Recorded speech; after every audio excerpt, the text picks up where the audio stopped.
Hello and welcome to 6 Minute English. I'm Alice. And I'm Neil. Hello. Hello, Neil. You went to university, didn't you? Ah, yes. University, the best days of my life. I made fantastic friends, went to great parties. Did some work? Well, yeah, I did some work, but probably not enough. Well, the subject of today's show is student mental health. So, Neil, do you think you're looking back at your university days through rose-tinted spectacles, and that means looking at a situation as being better than it really was? I did feel out of my comfort zone when I arrived, yes. Everyone seemed to know everyone, knew where to go. Yes, well, being out of your comfort zone means being in a situation that you aren't familiar with and which makes you feel nervous. Did you talk to anyone about your feelings, Neil? Did you get any counselling? And that means professional help with personal or psychological problems. What? No, not me. I'm one of those men who isn't good at talking about their feelings, Alice. Oh, right. I just felt a bit homesick, that's all. I missed my friends and family. But let's move on, shall we? Why don't you ask me today's quiz question? All right then. So here it is. In a survey of students at Imperial College London, how many students said they suffered from high levels of stress or a mental health condition during their time at college? Was it A, 1 out of 4, B, 2 out of 4, or C, 3 out of 4? Well, I'm going to go for C, 3 out of 4, because I do think that university life can be more stressful than people realise. Yes, and stress means pressure or worry caused by a difficult situation. OK, we'll find out if you're right or wrong later on. Now, in the UK, there has been a rise in students using counselling services. Why is that, Alice? Well, let's listen to Kirsty, a student at Exeter University, talking about why she has had problems. And here's a question for you while you listen. Did she enjoy her first days in college? No, the thing is, it's a real balancing act. When I first got to university, I don't think I really realised that I'd forgotten how to make friends. You know, I'd been with the same school friends for 7 years. And so I was trying to balance, social success with academic success whilst learning how to look after myself at quite a young age. And I think that's the experience of a lot of young people. And people really struggle with it. What's a balancing act, Alice? It's where you try to give your attention to 2 or more things at the same time. So here, Kirsty is trying to balance making new friends with doing her academic work and learning to look after herself.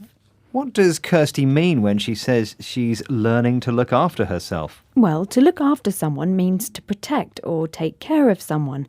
And in this case, Kirsty's learning to take care of herself. For example, doing her own shopping and cooking.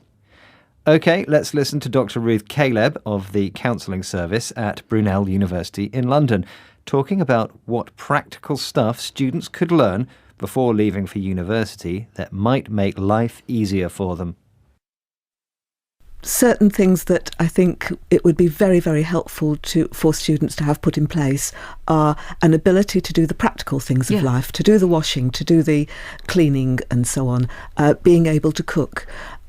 Budgeting is extremely important in university life, and also spending time on your own comfortably.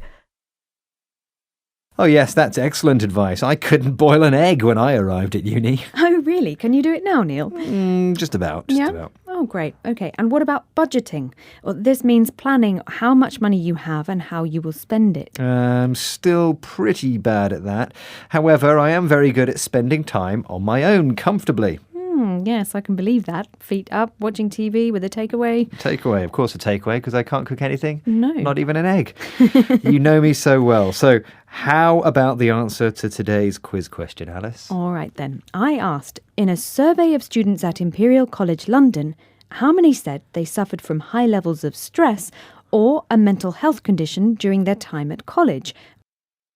Was it A, 1 out of 4, B, 2 out of 4, or C, 3 out of 4? And I said C, 3 out of 4. Yes, and you are correct. Well done, Neil.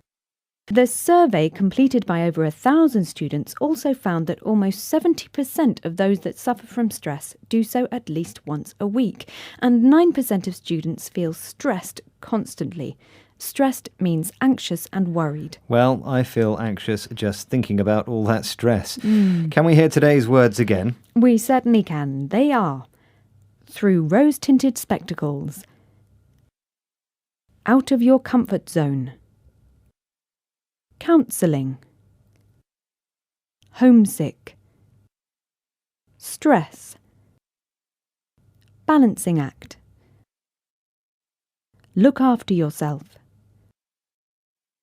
budgeting, stressed. Well, that brings us to the end of today's 6-Minute English. We hope you've had a stress-free time. Please do join us again soon. You know where to find us, don't you? Go to bbclearningenglish.com, where you'll find grammar points, vocabulary and more editions of 6-Minute English. Goodbye. Bye. 6-Minute English from the BBC.